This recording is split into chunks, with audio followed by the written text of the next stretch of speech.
My name is Usama Ahmed, and I'm the co-founder of Masterclass Pakistan Hospitality Business School.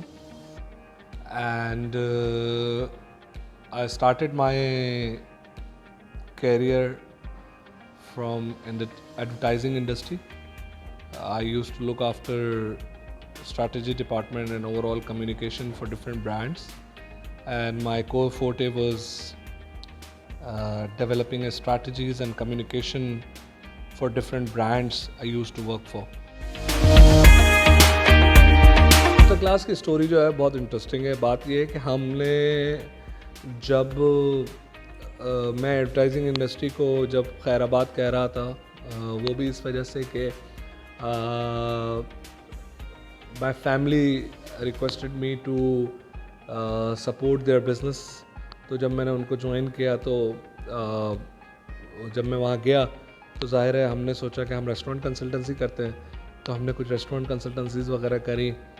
और फिर जब restaurant कंसल्टेंसीज़ की कुछ learning चल रही थी तो हमें ये रियलाइज़ हुआ कि कुलिनरी सेक्टर के अंदर जो है एक बहुत बड़ा गैप है जिसको हम कहते हैं हैंड्स ऑन एक्सपीरियंस. और हमारे पास कोई ऐसा इंस्टीट्यूट या ऐसा कैंपस या ऐसी कोई चीज़ नहीं है जो कि उस गैप को फुलफ़िल कर सके. और जो इश्यूज़ कुलिनरी इंडस्ट्री में आ रहे थे, जो बच्चों को कंप्लेंट्स आ रही थी, या जो हमने मार्केट एनालिसिस किया था, वो ये था कि लोग पर्सनली जो है वो एक्सपीरियंस करना चाहते हैं हैंड्स ऑन, क्योंकि culinary is all about technical training. तो लोग चाहते हैं कि उनके ज़्यादा से ज़्यादा हाथ गंदे हों, वो ज़्यादा से ज़्यादा ख़ुद से बनाना सीखें. हमने एक ऐसा ब्रांड लॉन्च करा और ऐसा एक प्लेटफॉर्म डिज़ाइन किया जहाँ पे हर बच्चे को इंडिविजुअल लेवल के ऊपर उसकी कैपेसिटी के हिसाब से जो है वर्कलोड दिया जाए, काम दिया जाए. And from knife handling to bread making to cooking, वो जो सीखना चाहता है वो ख़ुद से सीखे और शेफ़ के साथ कुकिंग करे. ये बहुत बड़ा फ़र्क है, शेफ़ से कुकिंग सीखना और शेफ़ के साथ कुकिंग सीखना. These are two different things. उस गैप को एनालाइज करते हुए हमने मास्टर क्लास पाकिस्तान जो है वो लॉन्च किया. मास्टर क्लास को जब हमने इनिशियली लॉन्च किया अपने डिजिटल पार्टनर्स के साथ, DE के साथ, तो जब आप ज़ाहिर है अकेले कोई चीज़ जो है वो आप लॉन्च नहीं करते, आपकी पूरी टीम होती है जो आपके सक्सेस में भी शेयर करती है, आपके फेलियर में भी शेयर करती है. तो जब हमारा सबसे बड़ा चैलेंज ये था कि लोगों को हम किस तरह समझाएं कि what is the difference between hands of and hands on. Insight तो थी हमारे पास, मगर वो इनसाइट कम्युनिकेट करना एक ब्रांड का सबसे बड़ा चैलेंज होता है कि वो लोगों को ये कम्युनिकेट कर सकें. लोगों को ये बताना कि ये हैंड्स ऑन क्लास है और आपको इंडिविजुअल काउंटर मिलेंगे, ये कम्युनिकेशन का बहुत बड़ा इशू था. लोग कहते थे what is the difference between you and any other institute, what is hands of, what is hands on. Hands on का टर्मिनोलॉजी हमने डिफ़ाइन करी अपनी कम्युनिकेशन में, लोगों को लिटरली स्पून फीड किया कि व्हाट इज़ हैंड्स ऑन. तो एक टाइम ऐसा आया कि लोग हमारे पास आते ही इसलिए थे कि आप लोग हैंड्स ऑन कराते हैं. मतलब सबसे बड़ी मार्केटिंग की, ये कम्युनिकेशन की सक्सेस जो होती है वो ये होती है कि आप जो कस्टमर को मैसेज डिलीवर कर रहे हैं वही मैसेज लेकर कस्टमर आपके पास वापस आए कि जी ये आपने मुझे बताया था, अच्छा ये ऐसे होता है. तो अब हम जब भी मार्केट के अंदर आज 3 साल के बाद जब हम मार्केट में कोई हमसे पूछता है कि मास्टर क्लास क्या है, तो वही हमें बताते हैं आप लोग तो हैंड्स ऑन कराते हैं ना. From the first day, I was a kind of a guy who never looked for any other medium except digital marketing. मैं तो इतनी बड़ी बात कहता हूँ कि मैंने अपना ब्रांड, क्योंकि मेरा एडवर्टाइजिंग से, कम्युनिकेशन से ताल्लुक़ है, अगर मेरे पास डिजिटल मीडिया नहीं होता तो मैं 2 साल क्या 15 साल में भी अपना ब्रांड नहीं खड़ा कर सकता था. क्योंकि ब्रांड बनाने के लिए जो जान मारनी पड़ती है और लोगों तक पहुँचाने के लिए जो एफर्ट और जो कॉस्ट चाहिए होती है, वो कॉस्ट एक ट्रेडिशनल मीडियम की ये है अगर, तो डिजिटल मीडियम की ये है. लोग इस चीज़ को नहीं समझते. दूसरी बात ये कि इसको फिर प्रूफ कर दिया थ्योरीज़ ने, कोविड ने प्रूफ कर दिया, और क्या कहते हैं मीडिया हाउसेस के ट्रेंड्स ने प्रूफ कर दिया. बड़े बड़े ब्रांड्स जो कि अपने मार्केटिंग के टोटल बजट 5% लगाते थे, 2% लगाते थे, वो पूरे डिजिटल ड्रिवन शिफ्ट हो गए.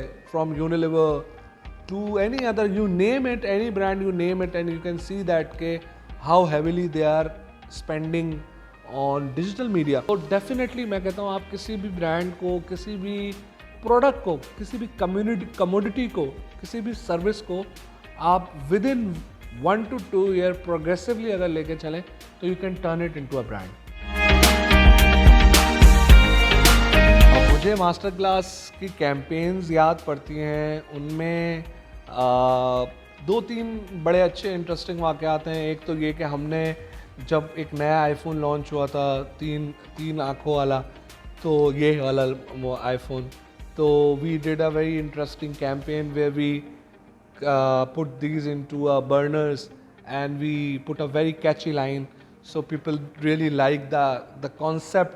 Secondly ये कि जो हमारी बहुत ही अमेजिंग कैंपेन है वो ये थी कि हमने एक टैबू है, social taboo, man can not cook, तो उसके ऊपर हमने एक बहुत अमेजिंग कैंपेन की थी जिसके अंदर हमें बहुत अच्छा रिस्पॉन्स आता था कि लोग उससे क्वेश्चन करते थे। Engagement is very important. लोग क्वेश्चन करते थे कि ये आपने क्या बात लिख दी है और क्या लड़के भी कर सकते हैं। फिर एक दूसरे का मजाक भी उड़ाते थे, लोग एक दूसरे को टैग करते थे, ये देखो इन्होंने क्या बात लिख दी है, या गोल रोटी के ऊपर, या इस तरह की वो कैंपेन्स हैं जो कि आपको ट्रेडिशनल अप्रोच से ज़रा हट के करनी होती है। I am a kind of a person who reads more, who are more connected toward the global village, who are more connected, more interested into reading the right people who are taking the right decision on the right time, whether it's an organization, whether it's a people, whether it's a any country, even any country, because अब वो time गया जब आप एक बंदे से inspire हो रहे थे। मैं आपको कहूँ कि यार मैं तो एलन मस्क से बहुत इंस्पायर हूँ, या मैं मार्क ज़करबर्ग से बहुत इंस्पायर हूँ, उस जैसा बनना चाहता हूँ। मेरा ख्याल है ये बहुत रॉन्ग स्ट्रैटेजी है, क्योंकि उनके रिसोर्सेज अलग हैं, उनकी पावर्स अलग हैं, उनके टाइम अलग हैं, उनकी इंसाइट्स अलग हैं, उनकी मार्केट्स अलग हैं। असल जो चीज़ है वो है आपका इंटेलेक्चुअल लेवल, जिस पे आप रीड करते हैं, जिस पे आप डिफाइन करते हैं चीज़ों को, पढ़ते हैं लोगों को और उससे सबक लेते हैं अपनी पर्सनल लाइफ में। The core advice for any entrepreneur is that number 1 is that you should be ready to invest your money, number 1, and number 2 is that don't think too big. देखें, कोई भी बिजनेस आपको ROIs जो है ना अगले दिन नहीं दे सकता।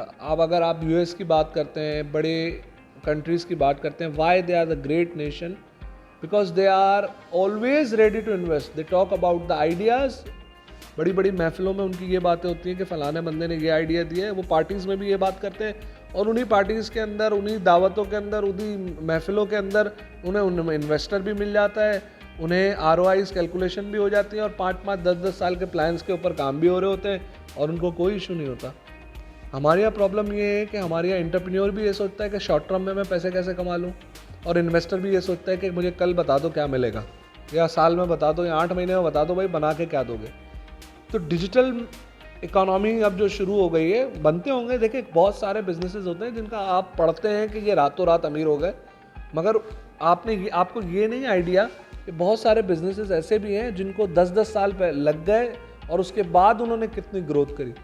तो आपने जो सक्सेस स्टोरीज़ जो देख रहे होते हैं ना, आप हर सक्सेस स्टोरीज़ को आप रिलेटेबल अपने बिजनेस से नहीं कर सकते। तो बहुत ही अच्छी एडवाइस ये है कि आप लिमिटेड रिसोर्सेज से शुरू करें, अपना पैसा लगाएं, अपने पैसे भी लगाएं, और दूसरा ये कि बिज़नेस के लिए वो पेन लें जो कि एक बिज़नेस की रिक्वायरमेंट है। अगर आप there is no pain no gain, अगर आप पेन लेंगे, रातों को जागेंगे, पढ़ेंगे, एडवाइस लेंगे, राइट लोगों से मिलेंगे, राइट परचेजिंग करेंगे, तो डेफिनेटली आप एंटरप्रेन्योर कहलाने के काबिल भी होंगे और आप कोई सक्सेसफुल वेंचर टर्न अराउंड कर सकेंगे।